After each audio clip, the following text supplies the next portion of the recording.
Perang, hobi umat manusia yang paling tidak cocok untuk keluarga, tapi kita tetap ahli melakukannya. Sepanjang perjalanan, kita sukses merenovasi planet ini layaknya proyek DIY yang brutal.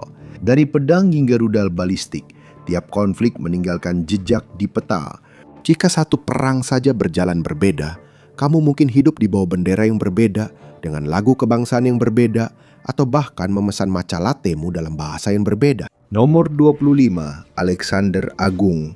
Namanya sudah jelas, jenderal hebat, ahli strategi, tapi kurang rendah hati. Jika cerita itu benar, dalam kehidupan pribadinya dia juga terbuka untuk apa saja. Penaklukannya, bukan penaklukan yang itu, mengubah dunia selamanya. Dia dengan cepat menaklukkan medan perang dan pada usia 30 tahun telah mengalahkan kekaisaran Persia, kekaisaran terbesar di bumi. Seperti mahasiswa yang mengambil tahun jeda, dia mencapai sungai Indus. Kekaisarannya meluas dari Makedonia kecil hingga dunia yang dikenal, termasuk Yunani, Mesir, dan India. Semua orang dalam daftar tokoh sukses di bawah usia 30 zaman kuno membencinya, tapi kebesaran juga ada batasnya. Di usia 32 tahun, dia jadi Alexander yang mati, bukan karena dibunuh atau cedera perang, tapi demam. Dia menaklukkan kekaisaran, tapi kalah oleh flu. Namun warisannya tetap hidup. Alexander membangun kota-kota agar tak dilupakan. Puluhan kota diberi namanya. Alexandria di Mesir jadi yang paling terkenal, tapi Herat dan Kandahar masih berdiri sampai sekarang. Dia bukan hanya menaklukkan, tapi juga meninggalkan capnya. Kekaisarannya tak hanya mengubah batas, tapi juga membentuk ulang. Jejaknya masih terlihat di garis Eropa dan Asia. Turki, Balkan, Timur Tengah, semua mengikuti garis peta kasar yang digambar satu orang dengan pedang berdarah. Tapi pencapaian terbesarnya, Colin Farrell memerankan dirinya versi Irlandia. Saat dunia baru pulih dari satu megalomaniak bersenjata, muncul lagi yang lain dengan kuda, bahkan banyak. Nomor 24, saat bicara penaklukan kekaisaran, apa yang kamu pikirkan?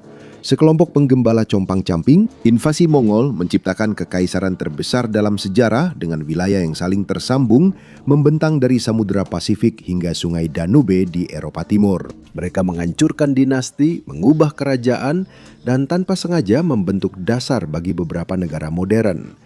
Awalnya hanya pengembala ya, kelompok ini dipimpin Genghis Khan yang karismatik dan berjenggot unik, sukses menyatukan suku Mongol. Dia menaklukkan Tiongkok dan Asia Tengah, lalu membawa pasukannya berkeliling. Tapi bagaimana mereka bisa menaklukkan setiap kekaisaran yang mereka temui? Khan punya 4 letnan andalannya yang menganggap strategi sebagai seni. Selain itu, bangsa Mongol memakai busur yang lebih ringan, cepat, dan mematikan. Khan sangat menakutkan, setengah musuhnya langsung menyerah saat melihatnya. Aku mungkin harus mempertimbangkan ulang soal jenggot itu. Khan mengumpulkan kerajaan layaknya kartu baseball. Kekaisaran Khwarezmiyah pun runtuh. Baghdad dan Samarkand hancur. Wilayah baru dipersatukan. Tanpa Khan, Rusia mungkin tetap sekadar kota-kota yang saling bersaing untuk memimpin. Di Tiongkok, dinasti Yuan berkuasa. Ini membuktikan penguasa baru belum tentu membawa hal baik. Namun peta saja tak cukup menceritakan semuanya. Bangsa Mongol sangat brutal sampai bisa melenyapkan seluruh negara. Mereka membunuh 25% dari seluruh orang Hongaria. 16 juta pria atau sekitar 0,5% populasi pria dunia adalah keturunan langsung Khan.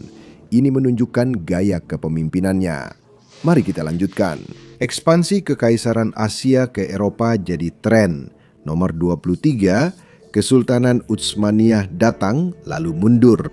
Konstantinopel dijarah tahun 1453. Kekaisaran runtuh. Kesultanan Utsmaniyah segera mengambil alih. Mereka berbaris ke Eropa hingga gerbang Wina sebelum ada yang bertanya siapa mereka. Kekaisaran itu meluas ke Algier, Budapest, Mekkah, dan Baghdad. Kesultanan Utsmaniyah sudah punya frequent flyer miles sebelum pesawat ada. Dan hari ini warisan mereka masih tetap ada. Masjid-masjid agung, istana, dan kehebatan arsitektur tersebar di bekas provinsi mereka.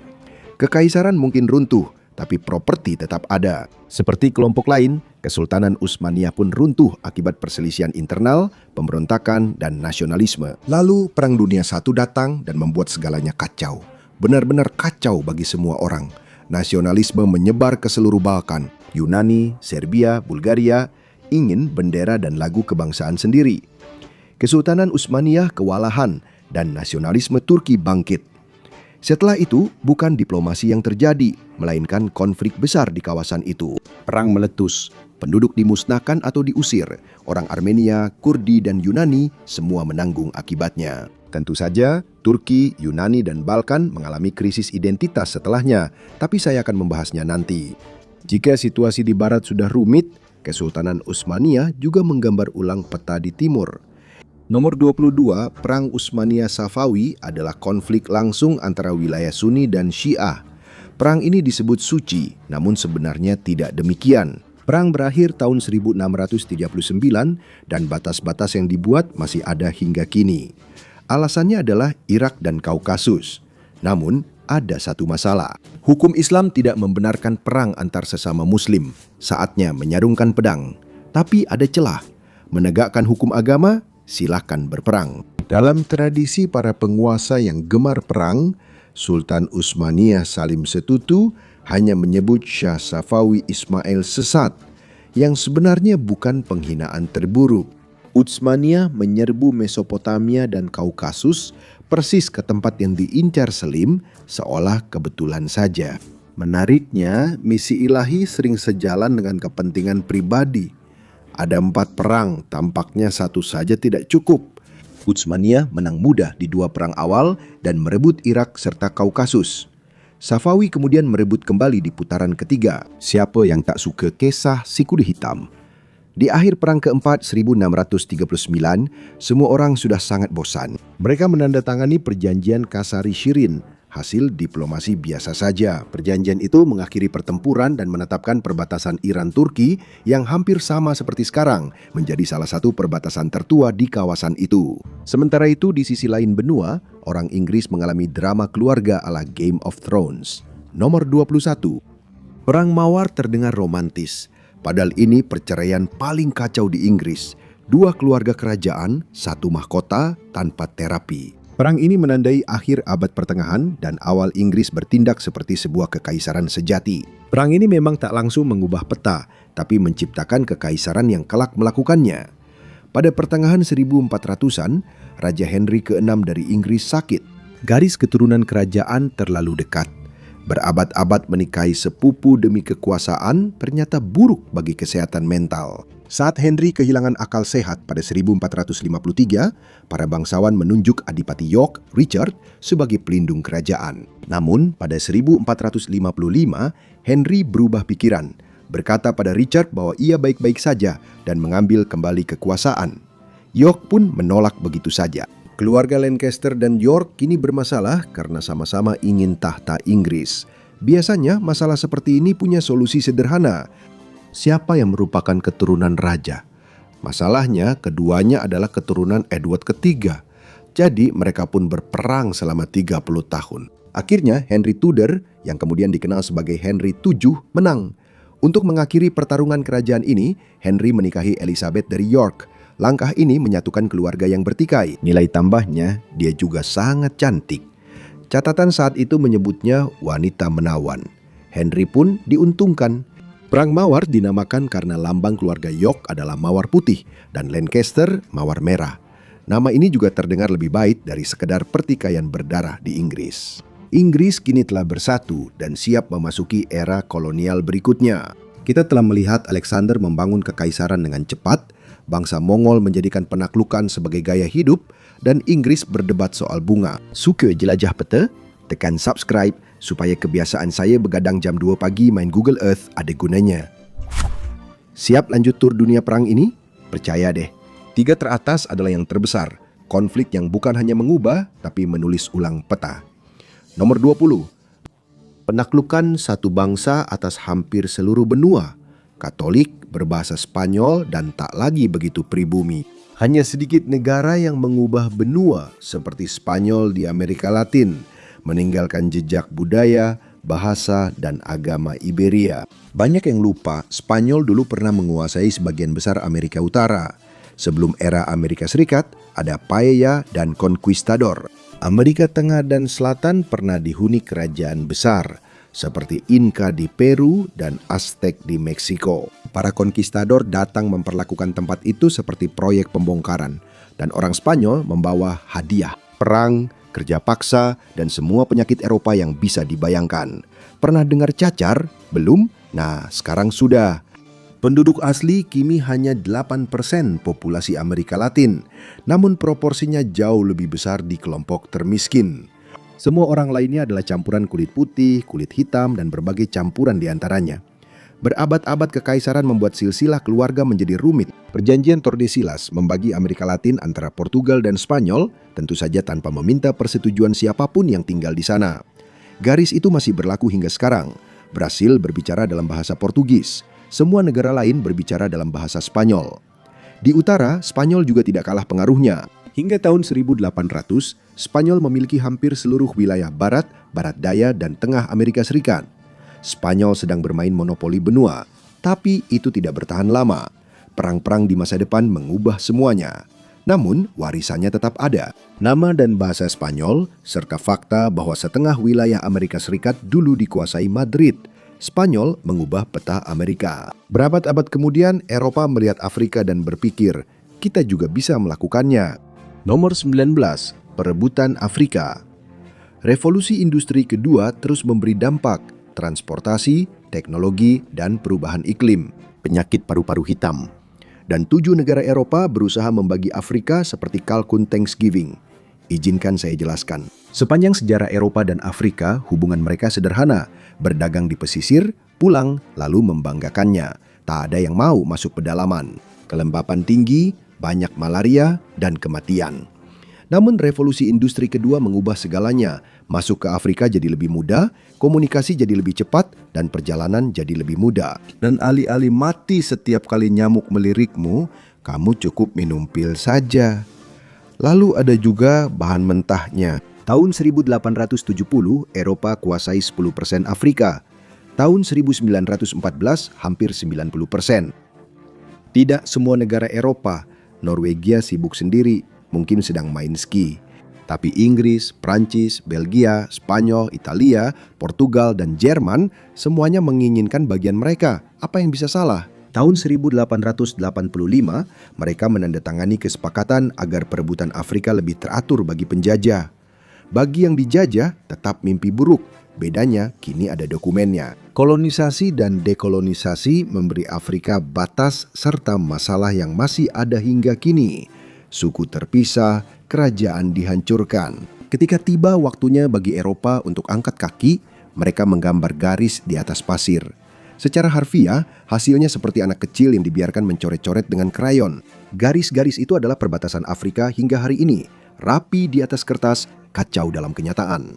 Saat Eropa membagi Afrika dengan pena dan dokumen, satu koloni lain memilih gunting dan memutuskan hubungan sepenuhnya. Peta pun berubah drastis lagi. Lanjut ke revolusi berikutnya, nomor 18. Koloni pertama yang merdeka dan menjadi republik demokratis pertama sejak zaman kuno. Revolusi Amerika tidak hanya mengubah batas wilayah, tapi juga mengubah politik barat. Kamu pasti tahu ceritanya. Inggris mengenakan pajak teh. Para kolonis tidak suka. Mereka membuangnya ke pelabuhan. Inggris mengirim orang-orang dengan wig putih dan seragam merah untuk menumpas mereka. Itu tidak berjalan dengan baik. Seperti beberapa konflik yang akan datang, revolusi Amerika penting karena apa yang diwakilinya. Sebuah koloni yang kacau dan tidak terorganisir melawan kerajaan Inggris. Dan entah bagaimana mereka menang. Tidak ada yang menduganya. Ini seperti aliansi pemberontak melawan kekaisaran galaksi. Tanpa Jedi tapi dengan disentri. Prancis juga tak mau ketinggalan dan segera memulai revolusi mereka sendiri. Revolusi Amerika jadi legenda, diajarkan di sekolah seluruh dunia dan diadaptasi di Broadway. Sejarah lebih mudah dinikmati lewat musik rap. Revolusi tersebut membentuk Amerika Serikat, negara baru yang dibangun di atas kebebasan, ambisi, dan sedikit kemunafikan. AS memperluas wilayah dari pantai ke pantai dan akhirnya membangun kekaisarannya sendiri, terutama di Amerika Latin. Nomor 17.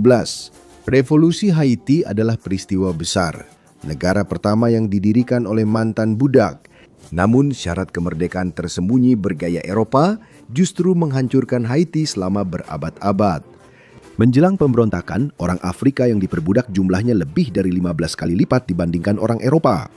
Dari segi jumlah saja, ini sudah menunjukkan bahwa situasinya tidak akan berakhir dengan baik. Pada Mei 1791, Prancis memberi kewarganegaraan kepada orang berdarah campuran. Orang Eropa di pulau itu bereaksi seperti anak kecil yang diminta berbagi mainan dan mengabaikannya. Amukan itu jadi pemicu awal. Budak Afrika melihat peluang dan memberontak. Prancis panik. Tahun 1793, mereka mengirim komisaris untuk menenangkan situasi. Solusinya adalah menghapus perbudakan. Beberapa tahun kemudian, Toussaint Louverture menguasai pulau itu. Ia sempat bersumpah setia pada Prancis, lalu mengubah sikap dan tetap berkuasa. Napoleon lalu datang dan mengirim Jenderal Leclerc, saudara iparnya, untuk memulihkan ketertiban. Leclerc dan Louverture sepakat gencatan senjata. Prancis langsung menangkap dan mengeksekusinya. Ternyata itu cuma tipu muslihat, dan itu jelas membuat para Jenderal Louverture murka. Prancis menghidupkan lagi perbudakan, membuat para jenderal marah dan melawan.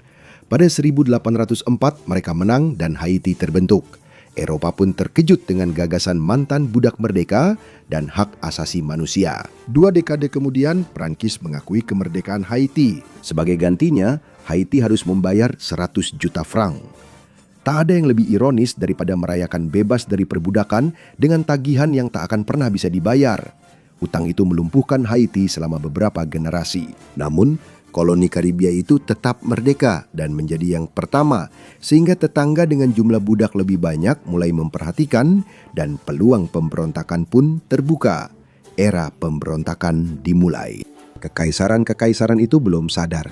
Tapi mari fokus pada Napoleon, nomor 16. Karena penguasa bertubuh pendek, kekaisaran berusia 1000 tahun runtuh. Eropa dan Amerika Serikat tak akan pernah sama. Napoleon Bonaparte menentang revolusi Prancis, melewati eksekusi dan langsung menjadi pemimpin. Dia berperang dengan hampir semua orang di Eropa. Kadang bersamaan, seakan benua itu papan impiannya. Seperti perang besar Eropa lainnya, konflik itu tidak hanya lokal, tapi juga meluas ke koloni. Setelah gagal menghancurkan revolusi Haiti, Napoleon sadar Louisiana Prancis lebih menarik. Ia bisa menaklukkan Eropa, tapi tidak nyamuk dan panas. Dia menyetujui pembelian Louisiana pada 1803 yang menggandakan ukuran Amerika Serikat. Perang terus-menerus di Eropa menghancurkan Kekaisaran Romawi Suci yang lenyap dalam semalam setelah berdiri selama 1000 tahun dan terpecah menjadi negara-negara kecil, beberapa menjadi Jerman. Napoleon juga menyapu Italia, menarik negara-negara kecil di semenanjung Eropa itu di bawah kekuasaannya. Perang-perang itu bahkan melahirkan kerajaan Belanda. Kerajaan itu kehilangan Belgia secara sopan. Banyak negara Eropa modern terbentuk karena Napoleon tak bisa diam. Setelah itu muncul Rusia. Dia menyerbu, hasilnya seperti invasi ke Rusia pada umumnya, buruk. Perjanjian Wina mengakhiri perang tahun 1815. Eropa menggambar ulang perbatasan agar tak ada negara yang terlalu kuat lagi. Seperti menempatkan balita di sudut terpisah dan berharap mereka berperilaku baik. Itu berhasil sementara. Kita telah melihat Spanyol merombak 2 benua, Eropa membagi benua ketiga, dan Amerika memulai tren kebebasan. Peta dunia pun terus berubah. Masih ada banyak konflik berantakan yang harus dibahas. Nomor 15. Pada tahun 1800-an, Amerika Latin sudah muak. Mereka mulai melawan. Koloni-koloni memberontak melawan Spanyol dan Portugal, sehingga kini ada Brasil, Argentina, dan Kolombia. Satu perang memicu perang berikutnya. Napoleon memaksa Raja Charles IV turun tahta, memicu perang semenanjung. Saat Spanyol berjuang untuk kebebasan, koloninya ikut merespons. Mereka melihat revolusi Perancis dan Amerika, lalu takut tertinggal. Kini saatnya ikut revolusi. Simon Bolivar memimpin pergerakan ini. Dia sangat terobsesi dengan kemerdekaan dan menjadikannya identitas utama. Bolivar membebaskan Viceroyalty of New Granada, termasuk Kolombia, Ekuador, Panama, dan tanah kelahirannya, Venezuela. Belum puas, dia ke selatan tahun 1825 dan membebaskan Bolivia. Penduduk terkesan hingga menamai negara itu dengan namanya. Itu bukti kamu sangat berkesan. Sayangnya, impian Bolivar tidak bertahan lama. Dia ingin negara-negara baru itu tetap bersatu, menjadi satu keluarga besar. Jangan serang kami, untuk menjaga agar Spanyol tetap menjauh. Tahun 1819 sampai 1831 mereka mencoba. Gran Colombia didirikan, mencakup Kolombia, Venezuela, Ekuador, Panama, serta bagian Peru, Guyana, dan Brazil. Setelah Bolivar wafat tahun 1830, negara itu segera runtuh. Mempertahankan kemerdekaan ternyata lebih sulit daripada merebutnya. Saat itu Kekaisaran Spanyol sudah hancur, Inggris yang mengisi kekosongan kekuasaan. Bukan berarti Inggris selalu benar, tapi sebelum saya bahas itu, nomor 14. Penyatuan Jerman adalah contoh utama pepatah, jika gagal pada awalnya, coba lagi. Kadipaten dan negara berbahasa Jerman telah lama ada, namun tidak benar-benar bersatu. Kekaisaran Romawi Suci ibarat grup chat Eropa, terlalu banyak anggota, tanpa admin, dan tak ada yang pernah beres. Pada 1800-an, Prusia dan Austria-Hongaria jadi kekuatan utama di sana, sangat suka drama. Mereka berebut negara-negara berbahasa Jerman seperti orang tua yang berebut hak asuh. Kongres Wina 1815 membentuk Konfederasi Jerman dengan 39 negara bagian dipimpin Austria. Prusia kurang puas, lalu membuat versinya sendiri pada 1834. Tapi ada satu nama yang tidak ada di daftar undangan, Austria. Gagasan penyatuan Jerman sudah lama beredar, tapi pertanyaannya adalah Jerman kecil atau Jerman besar? Yang terakhir termasuk Austria-Hongaria. Otto von Bismarck, Perdana Menteri Prusia, sama sekali tidak menyukainya. Kenapa? Austria terlalu beragam, serius. Terlalu banyak orang Slavia, Magyar, dan lainnya tak cocok dengan gagasan Jerman untuk orang Jerman ala Bismarck. Prusia mengalahkan Austria. Konfederasi Jerman Utara terbentuk, tapi Bismarck masih perlu negara bagian selatan bergabung. Solusinya, perang dengan Prancis. Rencananya sukses. Prancis diserbu, nasionalisme meningkat, negara bagian selatan bergabung dengan utara.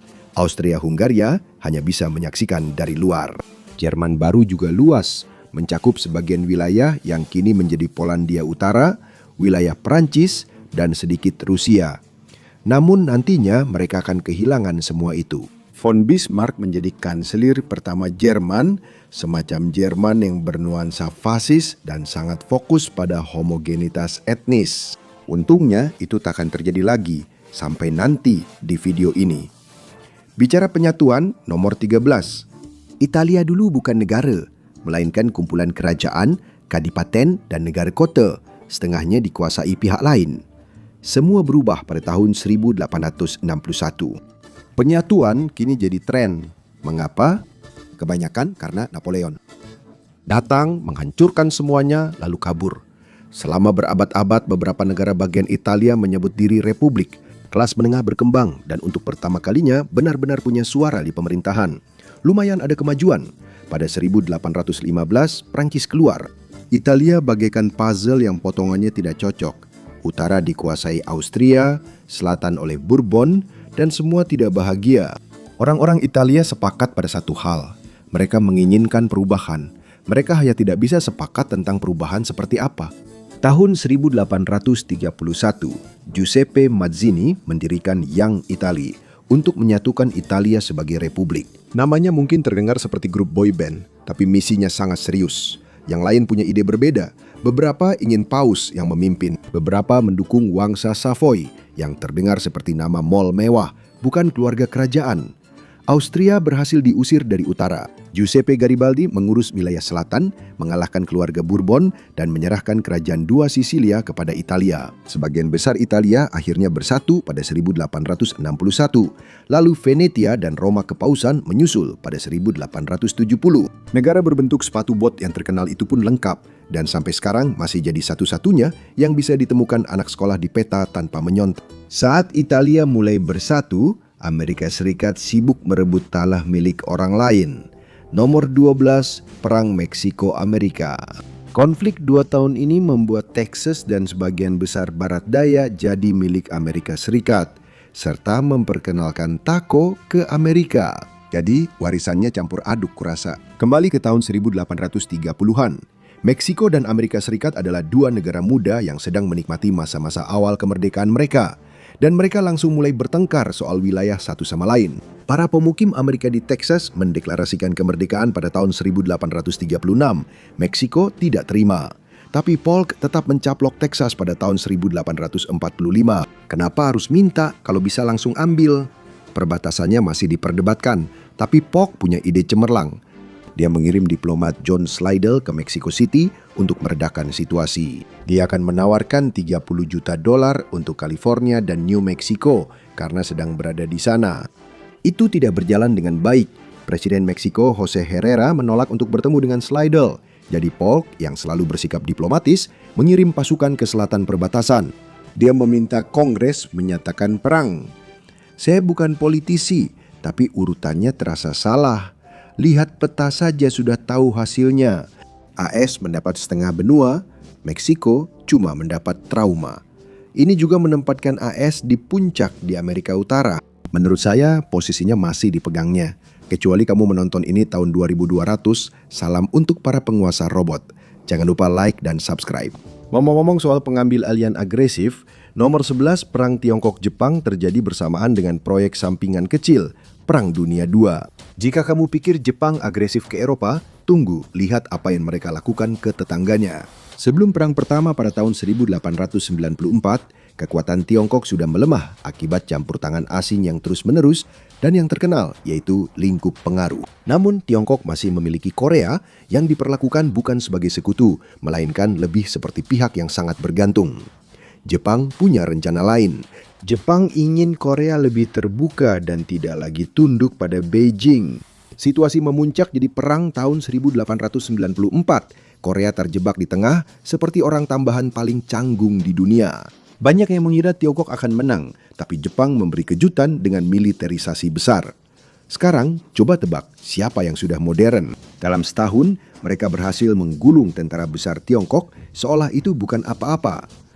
Perang berakhir dengan Tiongkok dipaksa mengakui kemerdekaan Korea, menyerahkan Taiwan dan semenanjung Laodong. Oh, mereka juga harus membayar Jepang banyak uang. Benar-benar paket penghinaan lengkap. Rusia mulai memandang curiga agresivitas baru Jepang, perubahan sikapnya ini. Tidak ada yang suka punya tetangga yang marah, apalagi yang punya kapal perang. Dengan dukungan Prancis dan Jerman, mereka menekan Jepang agar mengembalikan semenanjung Laodong yang tidak diterima baik oleh Jepang. Tahun 1931, mereka merekayasa serangan bendera palsu, langkah klasik. Itu jadi alasan mereka menginvasi Manchuria. Jepang bergerak cepat, terlalu cepat. Lalu, Perang Dunia Kedua meluas ke seluruh dunia. Tiba-tiba mereka bertempur di mana-mana. Itu bukan strategi jangka panjang yang baik. Setelah perang, Jepang mundur dari Tiongkok dan mengembalikan Taiwan ke Republik Tiongkok. Lalu komunis mengambil alih. Taiwan dengan sopan menolak undangan itu. Jika ingin tahu lebih lanjut soal hubungan buruk Tiongkok-Taiwan, tetap di sini sampai akhir. Kita telah melihat koloni memberontak, negara akhirnya menentukan akan jadi seperti apa, dan negara adidaya belajar diplomasi sering berarti invasi. Dan sekarang kita sudah sampai di 10 besar. Tebak pemenangnya di komentar, atau yang kalah sesuai sudut pandangmu. Nomor 10, Perang Spanyol-Amerika terjadi April-Agustus 1898. Perang ini mengakhiri kekuasaan Spanyol di belahan barat dan menyerahkan kendali ke Amerika Serikat. Dimulai dari perjuangan kemerdekaan Kuba, Spanyol menanggapi dengan kamp konsentrasi. 400.000 orang Kuba dikurung. Jelas, kehalusan bukanlah gaya Spanyol.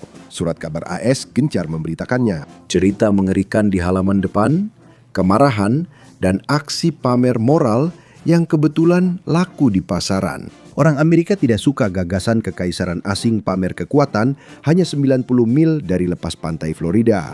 Ketegangan meningkat setelah USS Maine meledak di pelabuhan Havana.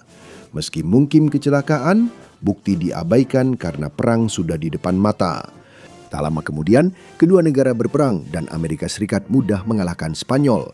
Dalam perjanjian damai, Spanyol menyerahkan Puerto Rico, Guam, dan Kuba yang kemudian menjadi protektorat Amerika Serikat. Amerika Serikat tiba-tiba memiliki wilayah seberang laut, dan kesadaran itu muncul cepat. Kekaisaran kini bukan hanya milik Eropa. Amerika membeli Filipina seharga 20 juta dolar. Siapa yang tak suka belanja setelah bertarung? Namun orang Filipina kemudian berkata, persetan dengan itu, lalu melancarkan perang mereka sendiri demi kemerdekaan. Tapi itu perang lain yang akan dibahas lain kali. Amerika Serikat dalam masa imperialisme mencaplok Hawaii dan mulai menuju dominasi di belahan barat. Spanyol keluar, Amerika masuk, dan Eropa sibuk mempersiapkan drama besar berikutnya. Nomor 9. Perang Balkan. Pada 1912, Yunani, Serbia, dan Bulgaria berhasil lepas dari Ottoman, namun beberapa wilayah masih diperebutkan. Kosovo, Kreta, Yunani Timur Laut, Makedonia. Dalam momen langka, negara-negara Balkan itu bekerja sama dengan Montenegro dan berhasil mengusir Ottoman untuk selamanya. Kemenangan di mana-mana, sampanye, sorak-sorai, bendera berkibar. Lalu tiba saat canggung, menentukan siapa dapat apa. Mereka langsung bertarung. Yunani dan Serbia bersatu lawan Bulgaria dan menang. Serbia dapat Kosovo, Yunani ambil Makedonia Selatan. Albania berkata, begini saja, aku akan berdiri sendiri sebagai negara. Namun Austria-Hongaria tak suka perubahan Serbia dan mulai merencanakan sesuatu karena merasa sebagai tokoh utama. Gavrilo Princip, nasionalis Serbia dengan bidikan dan timing buruk, menembak Archduke Franz Ferdinand. Austria-Hongaria melihat kesempatan dan menyatakan perang terhadap Serbia, dan ini memicu efek domino. Nomor 8. Usai Perang Dunia I, Eropa berubah drastis. Kekaisaran runtuh, negara baru muncul. Kekaisaran Ottoman bubar. Inggris dan Prancis membagi wilayah dengan batas hati-hati. Prancis mendapat Lebanon dan Suriah modern. Inggris mendapatkan Irak, Yordania, dan Israel. Dan itulah akhir dari konflik di wilayah tersebut untuk selamanya. Tunggu dulu, Kekaisaran Austro-Hungaria kalah dan wilayah-wilayahnya pun memutuskan untuk keluar. Hungaria, Cekoslowakia, dan Yugoslavia berdiri sendiri. Rumania naik kelas. Polandia kembali menjadi negara merdeka, terbentuk dari wilayah Jerman, Austro-Hungaria, dan Rusia, layaknya Frankenstein geopolitik. Dan Rusia sedang sibuk menghadapi masalah kecil yang disebut revolusi komunis. Saat Rusia sibuk, Estonia, Latvia, dan Lituania sempat melepaskan diri, tapi tidak lama. Sebagian besar perbatasan Eropa dan Timur Tengah terbentuk akibat Perang Dunia I. Namun setelah itu, tiba saatnya untuk sekuelnya. Itu lebih besar, heboh, dan jauh lebih kacau. Nomor 7, pada 1938, Eropa mengira bisa menenangkan Hitler dengan memberi sebagian wilayah Cekoslowakia. Tahun 1939, Uni Soviet dan Jerman menandatangani perjanjian non-agresi, dan kedua langkah itu berjalan baik. Selama setahun, semuanya tampak baik, kecuali bagi negara tetangga mereka. Pada September 1939, Hitler menyerbu Polandia Barat. 2 minggu kemudian, Uni Soviet merebut bagian timur Polandia dan kemudian berfokus ke utara. Bulan itu berat bagi orang Polandia. Mereka mengadakan pemilihan umum bebas di negara-negara Baltik, di mana para pemilih bisa memilih antara kandidat Soviet dan kandidat Soviet lainnya. Tak heran, 95% setuju setelah sisanya dieksekusi.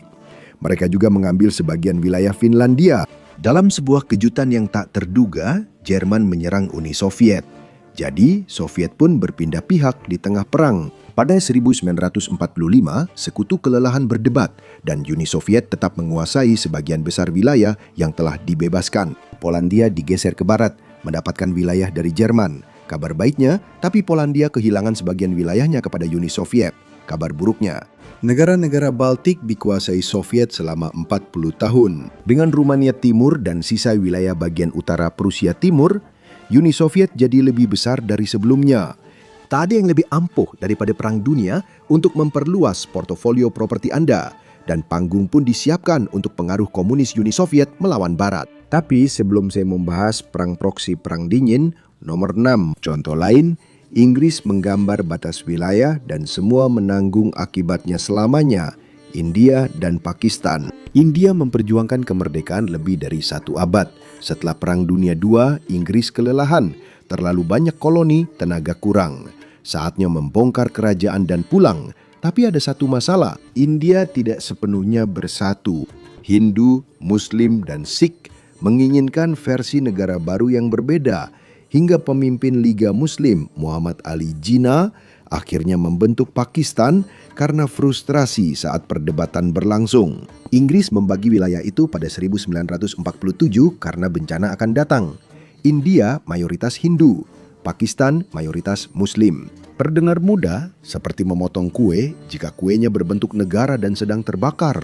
Pakistan terbagi menjadi Pakistan Timur dan Barat, dengan Pakistan Timur kemudian menjadi Bangladesh, membuat jutaan orang berada di sisi perbatasan yang salah. Itu adalah pertukaran penduduk terbesar dan paling kacau dalam sejarah. Bahkan negara-negara semi-independen pun harus memilih pihak, India atau Pakistan. Sebagian besar memilih, Kashmir tidak. Dan hampir 70 tahun kemudian, situasi ini masih menjadi salah satu yang paling lama berlangsung di dunia karena statusnya yang rumit. Kita telah menyaksikan kekaisaran runtuh, perpecahan perbatasan, dan Inggris meninggalkan dokumen serta trauma di mana-mana. Entah bagaimana, kekacauan terbesar dunia masih menanti, siap untuk 5 konflik utama yang mengubah peta dunia. Nomor 5, Perang Korea membelah semenanjung menjadi 2. Satu sisi menjadi salah satu negara terkaya dan paling maju secara teknologi di dunia. Sisi lainnya menjadi, apapun yang sedang dilakukan Kim Jong-un terhadap Korea Utara. Satu negara dan satu budaya telah terpecah begitu lama hingga kini seperti eksperimen sosial. Orang Korea Utara dan Selatan tak hanya beda aksen, tapi hidup di dunia yang berbeda. K-beauty lawan potongan rambut wajib negara. K-pop versus lagu-lagu terbaik Kim Jong-un. Baik, saya akan kembali membahas itu. Perang Korea adalah salah satu perang proksi di era Perang Dingin. AS dan Uni Soviet tak bisa berperang langsung, jadi mereka memakai negara lain sebagai bidak catur. Namun semua pihak terus membalikan papan caturnya. Lalu pada bulan Juni 1950, Korea Utara memutuskan bahwa berbagi itu tidak penting. Mereka menyerang Korea Selatan dengan persetujuan dari Uni Soviet. AS langsung turun tangan untuk membela sekutunya. Pasukan didorong naik turun semenanjung berkali-kali, sampai-sampai terlihat seperti perang itu sedang tersendat-sendat. PBB turun tangan, menyuruh semua pihak rukun dan mengirim pasukan. Korea Utara serta pendukung Soviet didorong kembali ke utara. Setelah 3 juta orang tewas, kedua negara sepakat dibagi di paralel ke-38. Kamu mungkin bertanya, bagaimana ini mengubah peta? Korea baru terbagi pada 1945 dan seharusnya hanya sementara, tapi Perang Korea membuatnya permanen. 2 negara, 2 sistem politik, 2 realitas yang benar-benar berbeda. Satu sisi membangun microchip dan K-pop, sisi lainnya membangun rudal dan mural. Semenanjung Korea terbagi, perbatasan baru terbuka, dan Amerika sedang mencari intervensi berikutnya. Nomor 4, setelah Perang Dunia II, nasionalis Vietnam Ho Chi Minh mendeklarasikan kemerdekaan. Vietnam merdeka selama kira-kira 5 menit. Negara itu terbagi di paralel ke-17, utara dan selatan, seperti perceraian di mana kedua pihak tetap punya rumah. Bagian utara komunis, disiplin, dan miskin. Selatan secara formal demokratis, tapi sebenarnya kediktatoran dengan citra yang lebih baik. AS tidak mempermasalahkan hal ini. Tentu saja, Ho Chi Minh tidak senang dengan pengaturan ini. Pihak utara mempersenjatai Viet Cong, komunis selatan yang berperang gerilya. Vietnam Utara menyerbu Laos pada 1958 sampai 1959. Kenapa merusak satu negara jika bisa 2? Amerika Serikat mulai panik. Vietnam Utara dapat menyebarkan komunisme ke Asia. Menghentikan komunisme adalah ciri khas Amerika, sehingga Amerika Serikat mendukung Vietnam Selatan. Vietnam Utara dibantu Uni Soviet dan Tiongkok, sehingga Amerika dan Uni Soviet berperang tanpa benar-benar bertempur langsung. Sekali lagi, semua orang mengira Amerika akan menang dengan mudah, tentara besar, teknologi canggih, ego besar. Namun pihak utara mengenal medan, hutan, terowongan, dan kelembapan. Mereka memakai taktik gerilya tanpa pertempuran besar atau kemenangan mutlak. Hanya penyergapan, jebakan, dan mimpi buruk yang panjang dan gerah. Amerika mundur pada tahun 1973. Dalam 2 tahun, Saigon jatuh. Kota itu diganti nama menjadi kota Ho Chi Minh agar jelas siapa pemenangnya. Vietnam kemudian bersatu di bawah pemerintahan komunis. Amerika telah menghabiskan 2 dekade, 58.000 nyawa dan miliaran dolar untuk mencegah hal itu terjadi. Sukses besar. Kita sudah di 3 besar yang terpenting. Inilah alasan atlasmu terus berubah tiap dekade. Nomor 3, runtuhnya Uni Soviet. Uni Soviet adalah kekuatan dunia dari 1922 hingga 1991. Namun akhirnya keadaannya sangat goyah. Anggaran militernya yang besar membuatnya kehabisan dana dan mempertahankan negara-negara satelit seperti menahan banyak remaja agar tidak pindah terutama saat mereka menginginkan kebebasan dan kemerdekaan. Kemudian muncul Mikhail Gorbachev, pria yang berpikir untuk sedikit melonggarkan situasi. Dia melonggarkan ekonomi, mengurangi penahanan jurnalis, dan membiarkan orang menyuarakan pendapat mereka. Langkah berani. Lalu datang tahun 1989. Tembok Berlin runtuh, semuanya sudah tamat. Gerakan nasionalis di Baltik, Ukraina, dan Georgia makin kuat. Pada 1991, salah satu kekaisaran terkuat di dunia bubar diam-diam. Uni Soviet pecah menjadi 15 negara baru. Itu seperti perpisahan buruk dalam geopolitik. Semua dapat bagian peta, tapi tak ada yang bahagia. Runtuhnya Uni Soviet mengubah setengah peta dunia. Tapi Uni Soviet bukan satu-satunya negara yang sedang terpecah belah saat itu.